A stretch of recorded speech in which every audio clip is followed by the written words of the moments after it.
Merci de faire confiance au journal de la ville, mesdames et messieurs. Voici les titres. L'humanité célèbre ce 24 novembre la journée mondiale des professeurs des Français. Les professeurs des Français, créateurs d'avenir, c'est le thème retenu pour cette année. Et en République démocratique du Congo, la journée n'est pas passée inaperçue. Les associations des professeurs des Français ont organisé à ce jour plusieurs activités. C'est tout pour les titres. Mesdames et messieurs, encore une fois, bienvenue dans ce journal.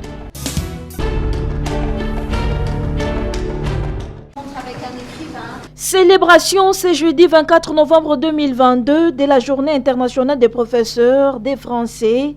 Les professeurs des Français, créateurs d'avenir, c'est le thème retenu pour cette année. Et en République démocratique du Congo, la journée n'est pas passée inaperçue. Les associations des professeurs des Français réunies au sein de la Fédération des professeurs des Français en partenariat avec les fonds de la solidarité pour les projets innovants FSPI et l'ambassade de France ont organisé plusieurs activités à ce jour chez les lutins et à l'Institut français.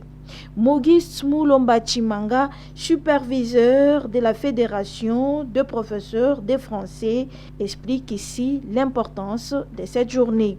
Le thème pour cette année, c'est professeur de français, créateur d'avenir.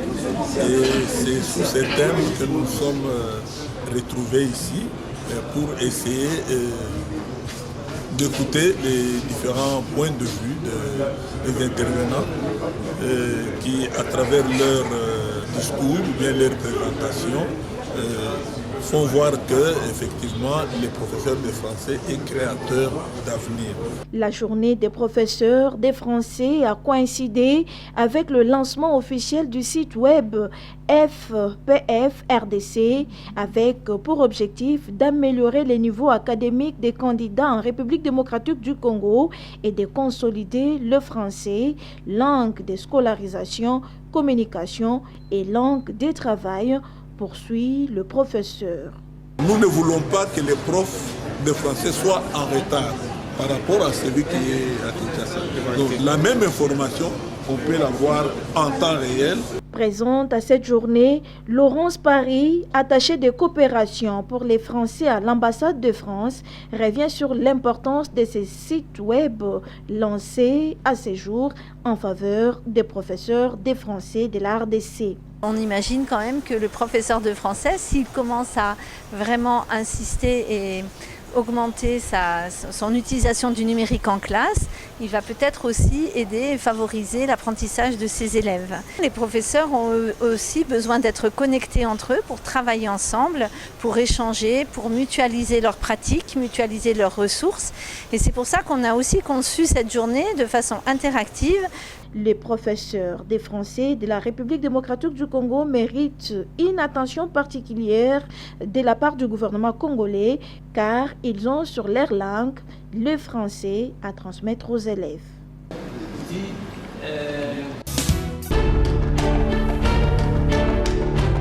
Nous avons été au captage de l'usine de l'ozone le long du fleuve Congo dans la commune de Ngaliema sur l'avenue du tourisme.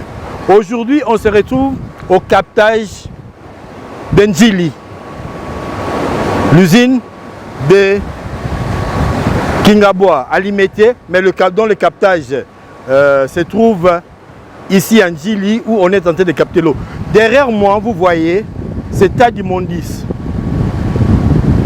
C'est deux potoirs où les gens viennent avec 200 francs pour jeter des immondices qui chargent la rivière Ndjili et empêchent un meilleur traitement et une meilleure distribution de l'eau.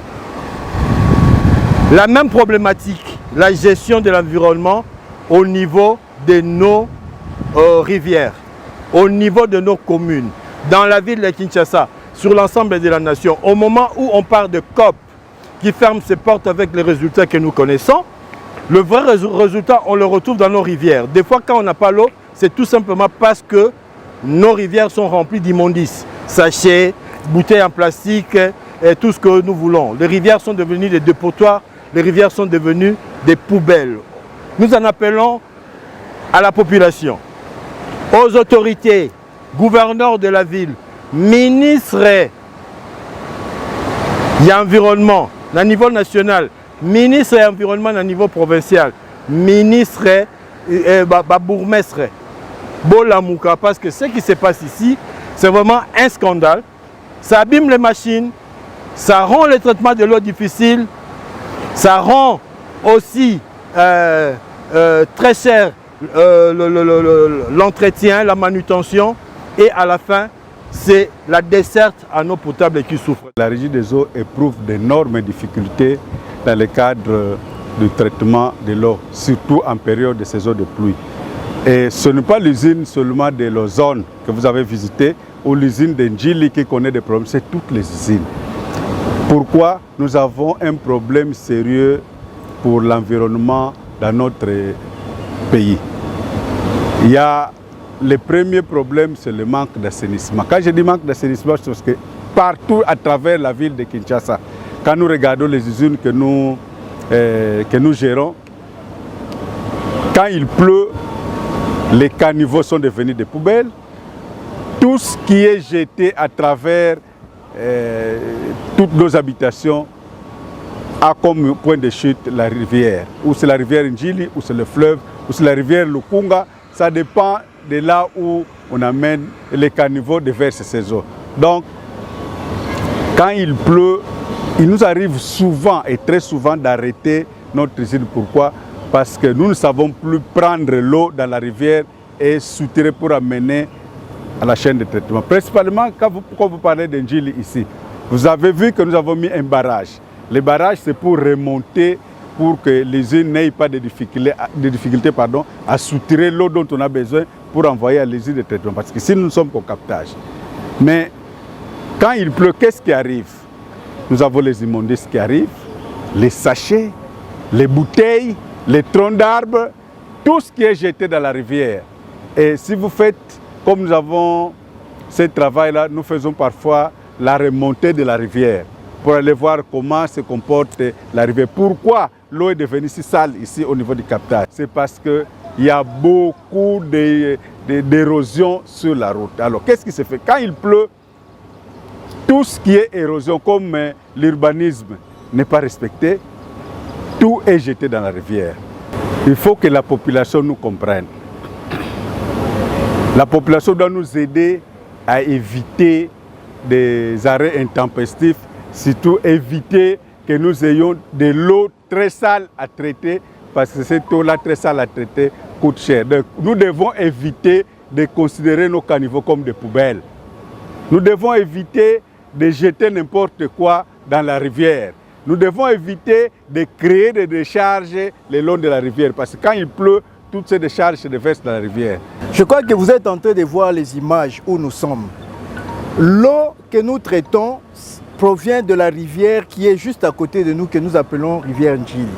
Quand vous regardez, parce que nous avons encore une autre usine qui est vers Lemba-Imbu là-bas, et quand vous êtes au niveau de Lemba-Imbu, comme il n'y a pas encore de construction, il n'y a pas encore assez de construction tout autour, si vous pouvez comparer, vous allez voir que cette eau qui est de l'autre côté est encore un peu claire par rapport à celle que nous avons ici.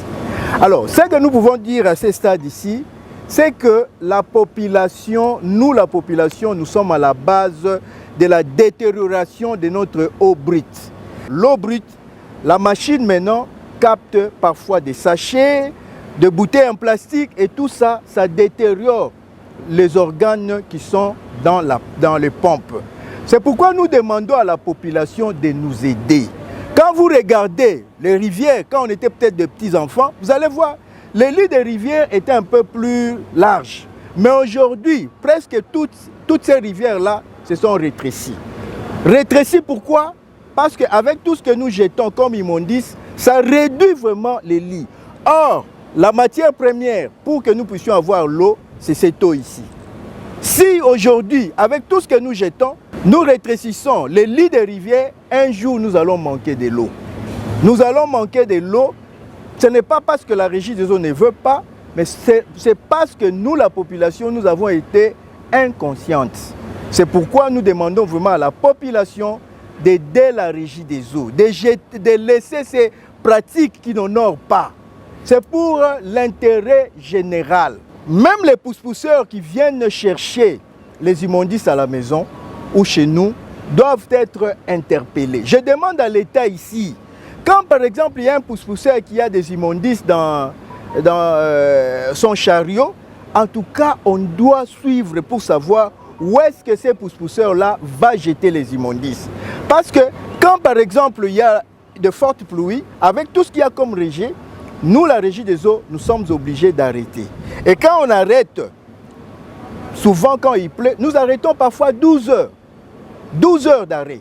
Et quand nous allons reprendre le fonctionnement, pour avoir l'équilibre, il faut au moins 48 heures. Et quand on n'a pas encore atteint les 48 heures là, il y a maintenant le problème qu'il y a de ces coins-là où l'eau n'arrive pas. Et ça crée aussi des manques d'eau. Mais s'il y a un fonctionnement continu, je crois que le problème de manque d'eau aussi, ça peut aussi se résorber petit à petit. Donc, nous tous, nous sommes responsables, que ce soit le gouvernement au niveau national, au niveau provincial et la population, prenons conscience de ces fléaux qui risquent de nous priver de l'eau pour de longs moments. Serge Nseka, sur le bord de la rivière Njili, pour le journal de la ville.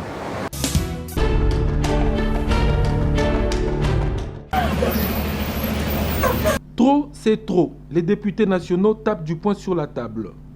Loin de tout confort et sous un soleil de plomb, les élus du peuple remontés et très déterminés ont effectué une descente à travers une ronde d'itinérance, d'abord au siège de la MONUSCO et ensuite dans quelques ambassades occidentales des pays membres du Conseil de sécurité des Nations Unies. Il ne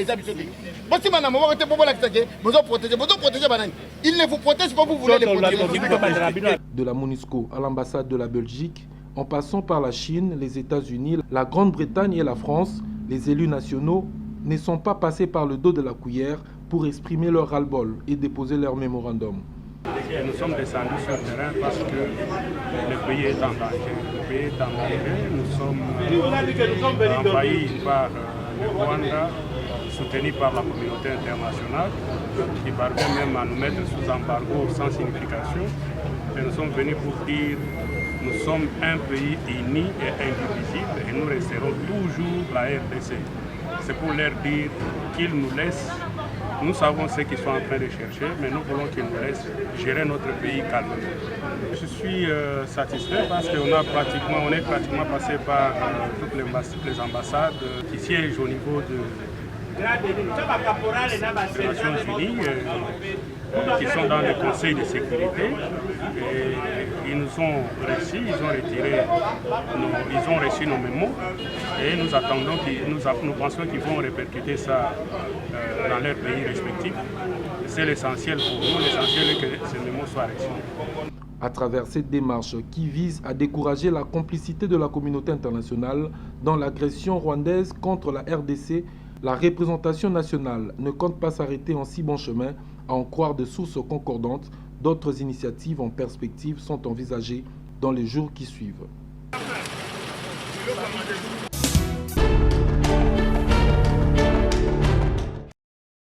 Tout est parti d'une guerre des successions après la mort de leur père, Dieudonné Mukuba Chabani, le 23 septembre 2020.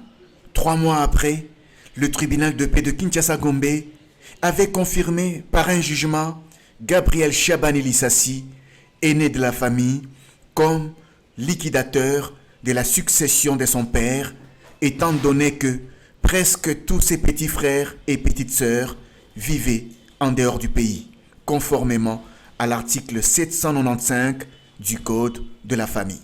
Revenu au pays, son petit frère, 8e de 13 enfants, Junior Mukuba Chabani, va trafiquer le jugement obtenu par son grand frère en insérant le faux pour attaquer ce même jugement devant le même tribunal de paix de Kinshasa-Gombe.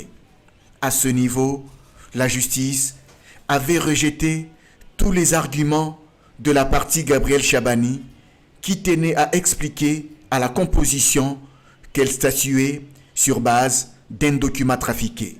Tous les efforts de Gabriel Chabani à remettre le vrai document et l'original à la composition s'étaient révélés vains. Des jours passèrent et des changements s'opérèrent au parquet de cette instance judiciaire. En revisitant ces dossiers, le parquet va découvrir que Junior Mukuba Shabani avait bel et bien procédé au faux et usage des faux.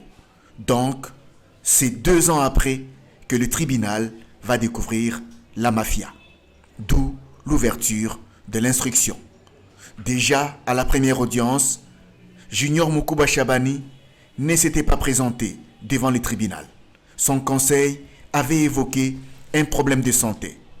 L'affaire avait été remise au 21 novembre 2022. Ce jour encore, Junior Mukuba, comme reproché par sa propre conscience, ne s'est pas non plus présenté. Son conseil a encore demandé une remise de 2 semaines pour cause de maladie. Le tribunal va accéder à cette demande, mais en accordant une remise contradictoire à toutes les parties de 3 semaines. Le tribunal renvoie la présente au 12 décembre 2022. La remise est contradictoire à l'égard de toutes les parties. C'est dire que le 12 décembre prochain, Junior Mukuba Shabani sera obligé de se présenter devant le tribunal pour lui expliquer comment il a trafiqué un jugement de la justice. Ce même 12 décembre a prévenu la composition. Ce sera pour toute l'instruction du dossier et éventuellement les plaidoiries.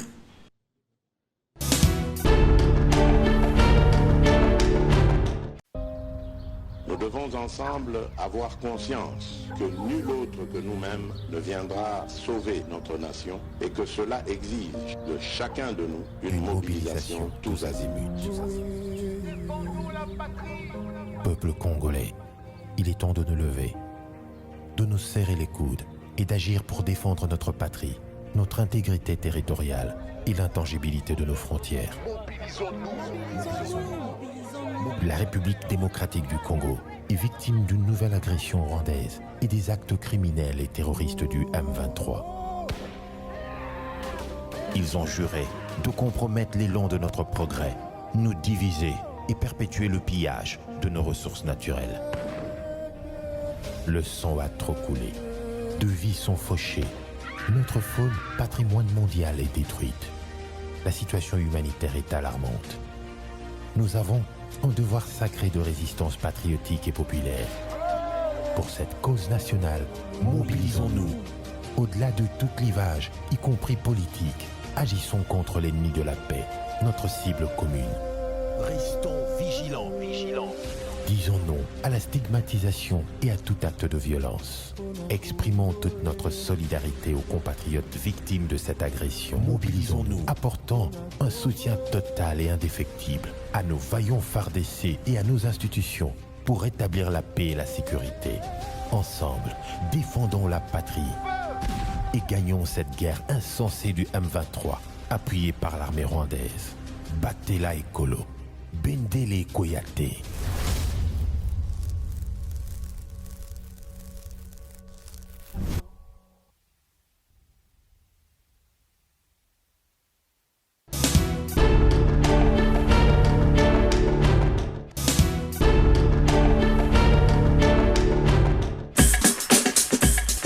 Nous sommes arrivés à la fin de ce journal de la ville, mesdames et messieurs. Merci de l'avoir suivi. Le prochain rendez-vous est fixé pour ce vendredi.